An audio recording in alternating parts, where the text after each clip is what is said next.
it going, Rogues Gallery, and welcome to another Grand Archive video here on Red Zone Rogue.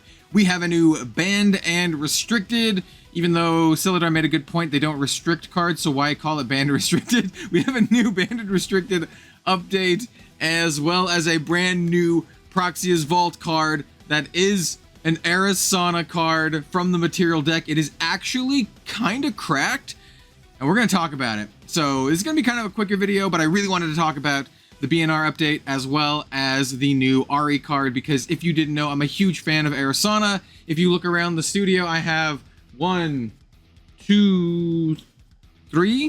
posters with ARISANNA in it. Anyway, let's just get to the overlay. Hey, I bought a bunch of like posters and stuff when I went to Worlds. Hey, speaking of which, actually, so here we have, we're gonna go over the BNR stuff, but I also want to do one other announcement as well, and that's this. Hey, look at this. This is me. That's me. And then also Ignidius and Flown, and we're gonna be casting Ascent Singapore. And why is this relevant? One, hey, you should tune in to Ascent Singapore. It's gonna be an awesome show. We hope to put on a really great show for everyone out there.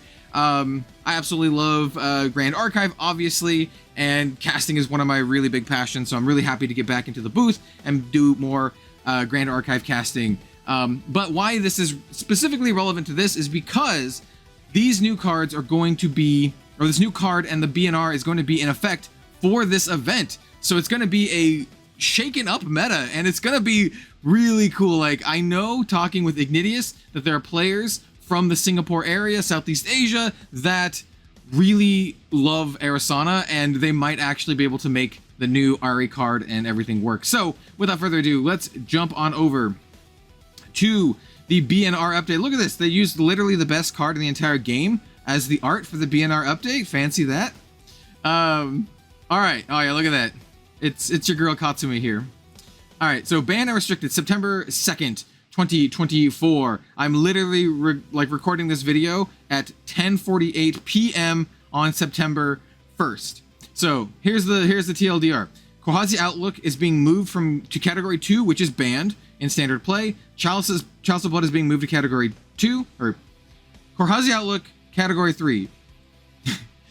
Chalice of Blood, Category 2. Gaia's Blessing is being moved to Category 1. Polaris Twinkling Cauldron is added to Proxia's Vault.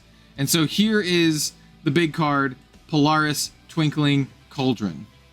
Let's take a look at the card first, and then kind of like go over what they have to say about it. So Polaris Twinkling Cauldron, first of all, the art is absolutely adorable, and as you know, I'm a big fan of ARISANNA.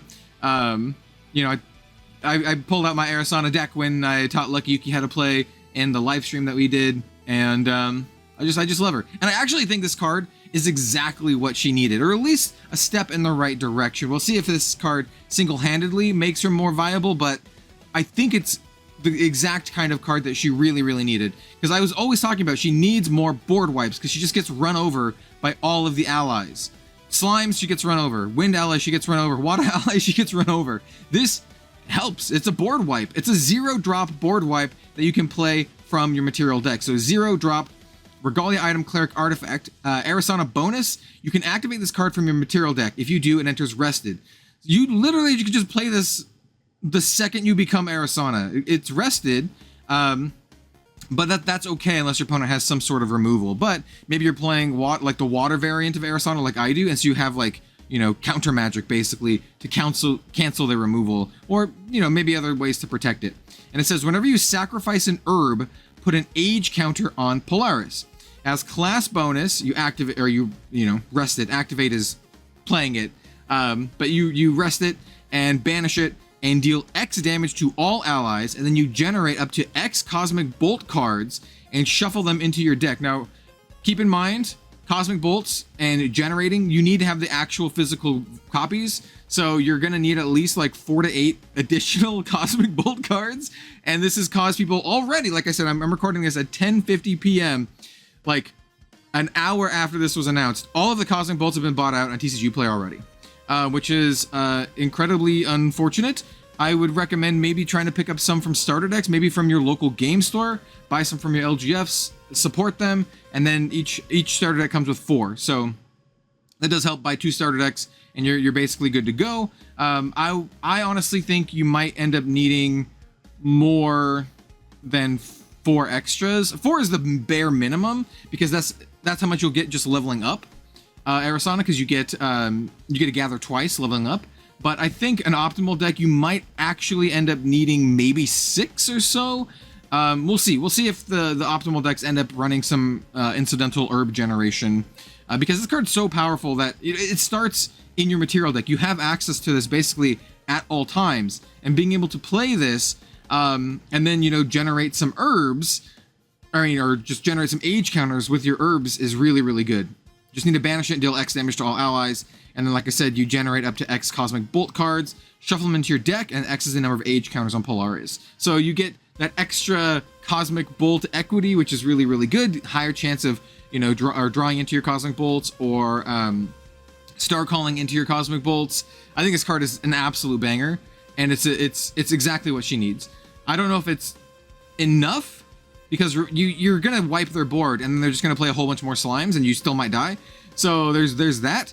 But it's a step in the right direction. It might be enough. I don't know yet. I have not been honestly playing testing all that much, even though I do have my Water ARISANNA deck.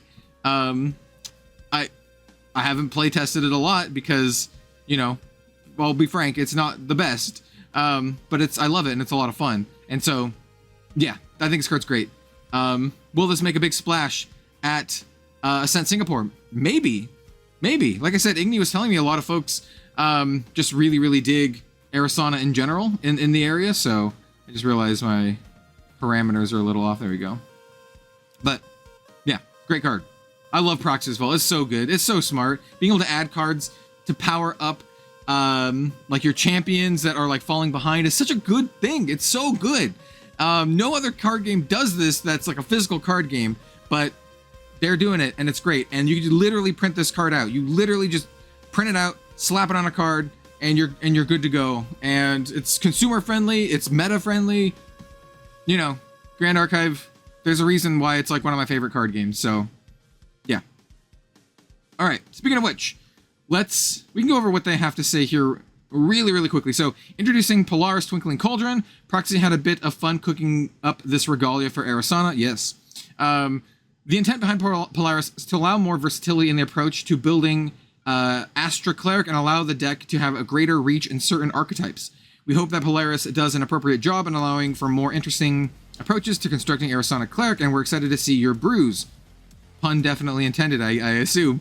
Polaris Twinkling Cauldron will be added to the index later today. Ruling notes. To generate means to add cards from outside the game, those cards must be legitimate Grand Archive cards. Like I mentioned, you cannot proxy the Cosmic Bolts. You need the actual physical copies of the Cosmic Bolts, but you can proxy, obviously, Polaris because it is a Proxy Vault card. It does say a player will fail to generate if they cannot find the cards to add to the game in a reasonable amount of time. Generated cards are removed from each match, blah, blah, blah. Because of this, by the way, they do have to be in the same sleeves because you're shuffling it into the deck. You just have to remember to take them out at the end of the game. It says using an altered card can help you differentiate between generated copies and copies that are in your deck list. Generated card alterations must still follow our guidelines to apply to other Grand Archive TCG and a competitive event. Yeah. I mean, you can get like, you know, professional artists and alterists to alter like official Cosmic Bolts and all that kind of stuff. And then here's all the stuff for Proxy Vault. I've made a whole video about it before. I think it's brilliant. I don't want to go over too much. Let's go over some of the bans. And so the big one here is Korhazi Outlook. Now, this is a card that I've seen a lot of people complain about, and a lot of people basically just want to get banned. Even if, like, Wind Assassin wasn't the actual boogeyman right now, I would argue that is Slimes, but I mean, it's pretty close. Well, I'll be honest, it's pretty close.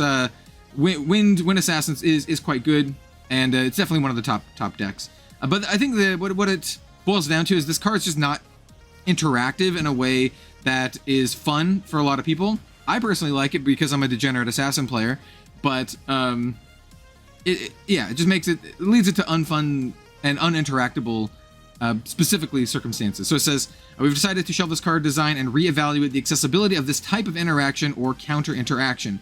As the card pool expands and interaction becomes more robust in Grand Archive, we feel this card may be an unhealthy outlier in the future. For these and previously mentioned concerns, Outlook is now banned. And if you didn't know, Korhazi Outlook It's a very simple card. It's a 2-drop 1/3 on enter, put a prep counter on champion. Honestly, that's one of the best parts about it for the assassin deck. It's just a 2-drop 1/3 that puts a prep counter. It's really, really efficient, which really sucks. Like that we're losing this. It actually really sucks.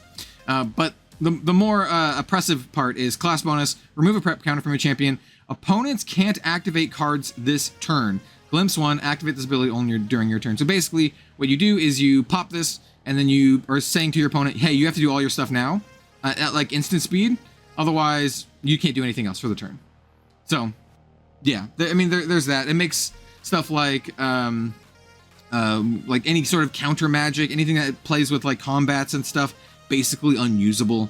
It's really strong, and it's just kind of like not where they want to be with the design. And I get that for sure. But hey, can we replace this with another like 2-drop that puts a prep counter and has a body, please? Please? Yeah. So, yep, there's that.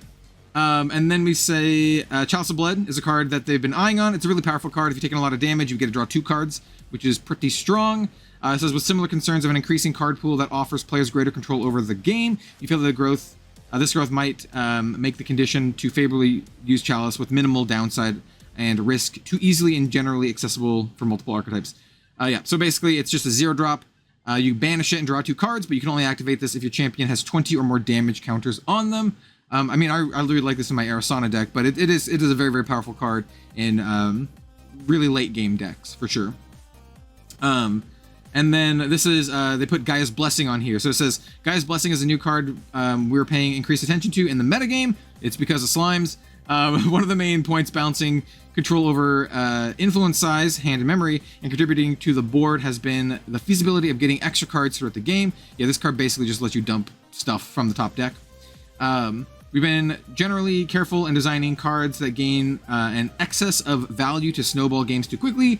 Gaia's Blessing, while not a current problematic card, does skirt the edge of some of our design philosophies. Again, with concerns about a growing card pool in future design space, this is a card we're paying closer attention to into developing the meta and going into the release of Mortal Ambition in October, which I'm really, really excited for. My spoiler for Mortal Ambition will be dropping in a couple weeks, I think on the 17th.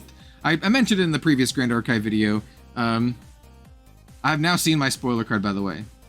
I'm not going to say anything on it, but it's rad as hell.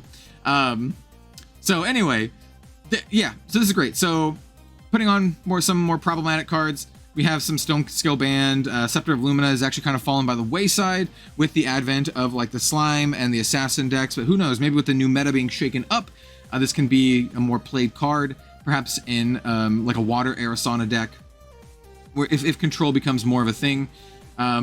This is a very, very powerful control card. Being able to basically wipe your opponent's board is just really, really strong. It's also going to make it so that allies players are going to have to pay attention and not overextend, right? Because the downside of this card is if your opponent has like 2 or 3 really big threats that are just killing you, you still have to kill them because they're going to kill you. And then your opponent can just hold back another like 1 or 2 cards and then drop those after you pop your Polaris. So I don't know. It's going to be like a back and forth kind of dance. Like I said, I'm not sure if this is going to be quite enough. It might be. And if it is, oh, let's go. I really want to see ARISANNA like really, really shine. And ARISANNA, I think, is one of the champions in the game that a lot of folks would love to see a recollection deck for, and that makes a lot of sense. She's a fan favorite. Like I said, I literally have like 3 posters with her on it. Yeah, I think it would sell really well and people would be excited, and putting like Polaris Twinkling Cauldron in that deck would be really cool. So people could get their physical copies of it like really easily. So yeah, that's going to be the talk on the BNR update. Hell yeah, dude. I really like all these changes. I also really like that they use my actual collab card as the image here. I saw this, I was like, wait a minute, what are you doing? What are you doing to my my Korhazi courier here? But no, wrong Korhazi. They're hitting the wind Korhazi. But let me know what you think in the comments down below. Do you like these changes? Like I said, I do. I'm just kind of like, as an assassin player, I'd like another like low drop prep counter generator so we can kind of like do more prep countery stuff. But I understand. I understand why it is banned, and I understand why people don't like it. even if I do like it. So thanks for watching, everyone. Let me know, like I said, and we'll see you next time for some more Grand Archive content. Hey man, it's 11 p.m. It's hard to maintain the energy. Hey, we're gonna do some Grand Archive gameplay as well later this month with some friends. So it's gonna be fun. Stay tuned for that. Maybe a new version of ARISANNA. Ooh, maybe. All right, we'll see you later.